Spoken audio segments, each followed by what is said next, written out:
If you want to understand the universe, think in terms of energy, frequency, and vibration. Nikola Tesla. What if everything you're experiencing today, everything you feel, attract, or repel, is just a manifestation of the frequency you're emitting, even without realizing it? A lot of people talk about raising your vibration, but what does that really mean? And more importantly, is there a scientific way to do it instantly without relying on magic formulas or empty promises? Most of us try to improve our lives by acting on the level of matter, forcing actions, controlling outcomes, trying to think positive. But what Tesla, Jung, and even ancient mystics showed us is that real change begins in the invisible, in the field, in vibration. In this video, we're going to explore how to raise your vibration consciously and immediately, using principles from physics, deep psychology, and practices you can apply right now. You'll understand why your vibration determines your relationships, your health, and even your level of luck, how your thoughts, emotions, and even your environment emit specific frequencies, and how to reprogram your vibrational state to manifest a reality that's more aligned with who you truly are. But before we move on, pause for a moment. Close your eyes. Take a deep breath. Feel your body. What frequency are you emanating right now? That's the starting point. Let's begin. Vibration is not a metaphor. It's a physical reality. Everything vibrates. Your body, your thoughts, your emotions, your dreams. Even the most solid structures, when observed up close, are made of atoms vibrating at extremely high speeds. Tesla knew this. He didn't see the world as separate matter, but as fields connected through frequency. To him, understanding the universe was, above all, about understanding its invisible language, vibration. But what does that mean in practice? Imagine you're like a radio station. What you broadcast determines what you tune into. Lower vibrations like fear, guilt, or anger attract situations that match those frequencies. Higher vibrations, like love, presence, and truth, open the way for synchronicities, clarity, and well-being. Physics has already proven that subatomic particles respond to the observer. This means that the way you perceive something, your internal vibrational field, actually changes reality itself. Vibration isn't just what you feel. It's what you are while you feel. It's the invisible field you're constantly sending out, even in silence. When Watt said that the universe isn't made of things, but of events, he was talking about this movement. Vibration is flow, it's pulse, it's life in constant transformation. And understanding this is the beginning of moving beyond the illusion of separation. Because everything vibrates, everything communicates, and your vibration is your deepest form of communication with the universe. Your vibration is not static. It shifts according to your inner state. In other words, your level of consciousness determines your frequency. This is not just symbolic, it's energetic. David Hawkins, a psychiatrist and mystic, mapped these vibrational states on a scale that goes from shame to unconditional love. And the higher the state, the more coherent, expansive, and powerful your energetic field becomes. But why does this happen? When you live on autopilot, reacting to unconscious patterns, your vibration gets stuck in repetitive loops. Unprocessed emotions, old traumas, false identities, all of these act as vibrational weights. And it's not just about individual emotions. Jung also spoke of the collective unconscious, an invisible web where we are all connected. That's why raising your vibration is not just about feeling good. It's about raising your level of consciousness. It's stepping out of automatic reaction and into a state of deep awareness. When you observe your thoughts without identifying with them, when you feel your emotions without being pulled by them, you change your frequency. Think now of something you fear. Notice the feeling it creates in your body. Maybe a tightness in your chest, a lump in your throat, a slight discomfort in your shoulders. That reaction is not imaginary. It's vibration. Your thoughts, even the most subtle ones, are waves moving through your body and the field around you. And those waves carry a specific frequency. The mind, when unconscious, works like a repetition machine. It replays inherited patterns, limiting beliefs, and trapped emotional memories. When you repeatedly think about something negative, your vibrational field begins to align with that frequency.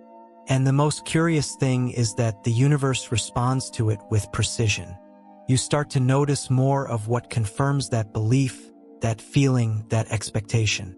Nikola Tesla understood this principle when designing his inventions.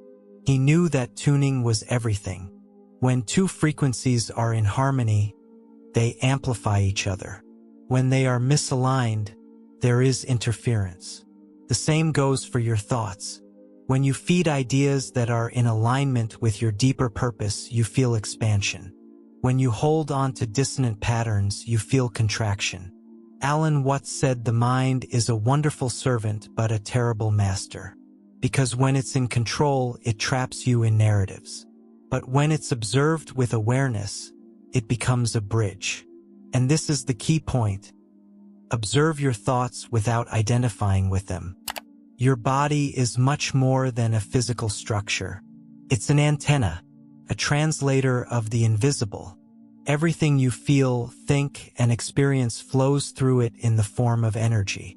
Rudolf Steiner said the body is not just the shell of the soul, but its living expression.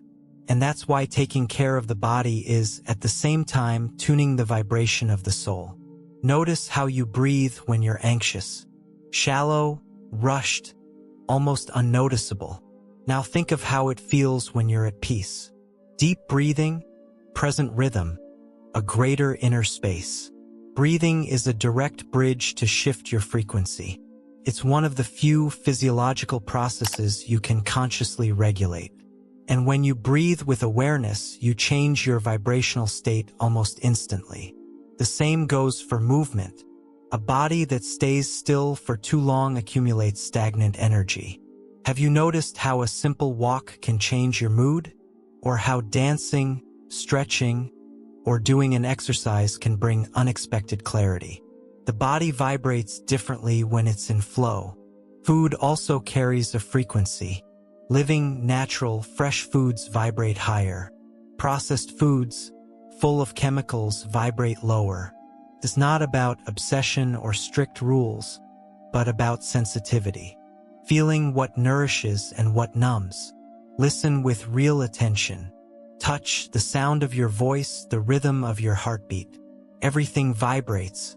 Everything communicates.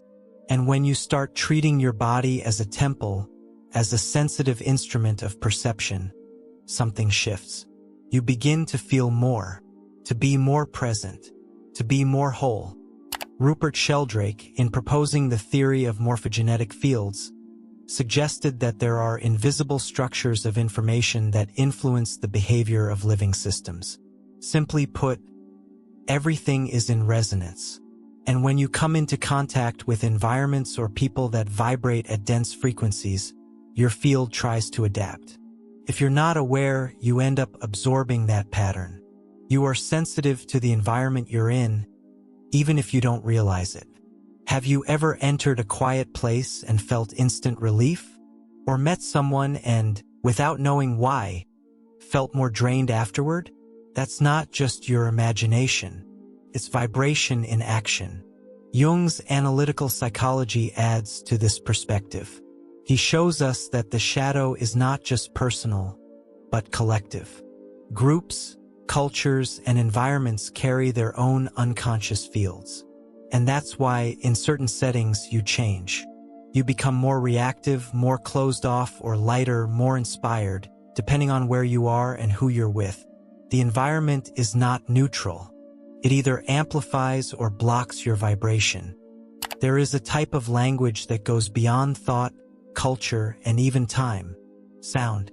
From the first heartbeat to the last breath, we are shaped by rhythms, frequencies, audible and inaudible vibrations. And the most impressive thing is that sound doesn't just affect us psychologically. It changes physical, chemical, and emotional structures. The science of cymatics has shown that sound organizes matter. Grains of sand align into distinct geometric patterns depending on the sound frequency applied. Now imagine this in your body, which is 70% water.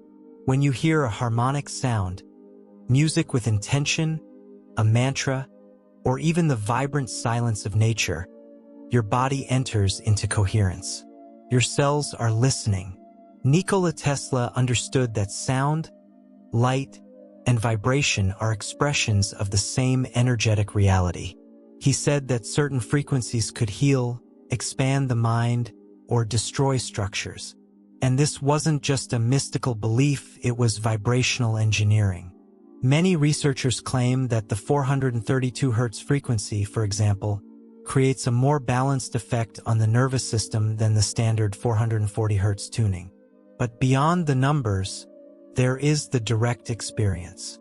There are songs that lift you and others that drain you. There are voices that touch something deep inside and others that tighten your chest. Alan Watts said that life is more like music than a journey with a destination. And if you listen closely, everything around you is rhythm. The words you speak also vibrate. The way you express yourself, the tone you use, the silences you allow, all of this influences the field around you. When you open yourself to deep listening, not just external but internal, you begin to notice that there's a subtler sound behind everything. The sound of being. Many people talk about raising their vibration as if it only means accessing states of joy, lightness, and positivity. But that's only half of the journey. The other half, less comfortable, is what truly sets you free. Because there is no real elevation without descent. And to descend here means to face the shadow. Carl Jung warned us, what you deny controls your life.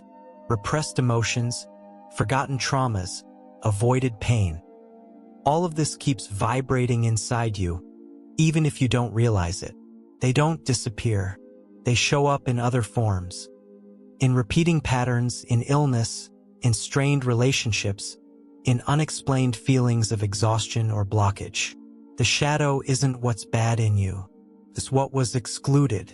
It's the part of your psyche you learn to hide in order to be accepted. And keeping that out of awareness takes energy. Energy that, when reclaimed, becomes vibrational power. When you feel anger and allow it to exist without acting impulsively, it turns into creative strength. When you welcome sadness without trying to distract yourself, it becomes emotional wisdom. And every time you do this, your frequency expands. When you acknowledge your shadow, something realigns. And in that space, the field begins to shift. Reality starts to respond differently. You don't need to wait for the perfect moment. Raising your vibration doesn't depend on external circumstances. It begins with how you inhabit the present moment. There are simple yet deeply transformative practices that don't require effort, only presence. The first is conscious breathing. When you breathe with awareness, time slows down. You return inward. 3 deep breaths, taken with intention, have the power to dissolve repetitive mental patterns and bring your body back into balance. The second is felt gratitude, not just thought, but truly felt. When you look at something simple, the light coming through the window, the warmth of a cup of tea, the touch of someone dear, and allow yourself to really feel the value of that moment, you shift your frequency instantly. Gratitude is one of the most powerful emotions for tuning into higher states, because it anchors awareness in the present with reverence. Another essential practice is silence. Not just external silence, but the kind that arises when you allow yourself not to react, not to answer, but simply to listen. It's in silence that the field reorganizes. It's where the soul speaks, and where you begin to notice synchronicities, signs, subtle confirmations from the invisible. Visualization is also a powerful key. When you imagine with presence, your body starts to vibrate as if it's already happening. The mind doesn't distinguish between reality and imagination when the feeling is real. That's why visualizing yourself in a state of peace, healing, or fulfillment can literally anticipate that vibration in your field. Finally, the practice of observation. Observing thoughts, emotions, and reactions without judgment. This doesn't eliminate what's heavy, but it dissolves your identification with it.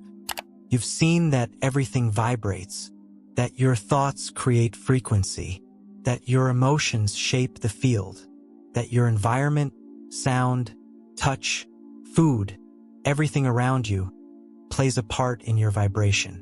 But above all, you've come to realize that there's an intelligence behind this movement. A subtle order, a calling to return to your most essential nature. Tesla gave us the map: frequency, energy, and vibration. 3 keys to decode reality and transform it from the inside out. Now go back to the beginning. Remember the question: what vibration are you emitting right now? Notice what has changed. Feel the space that has opened. And if you can, carry this with you, because your vibration doesn't only affect your life, it touches the whole.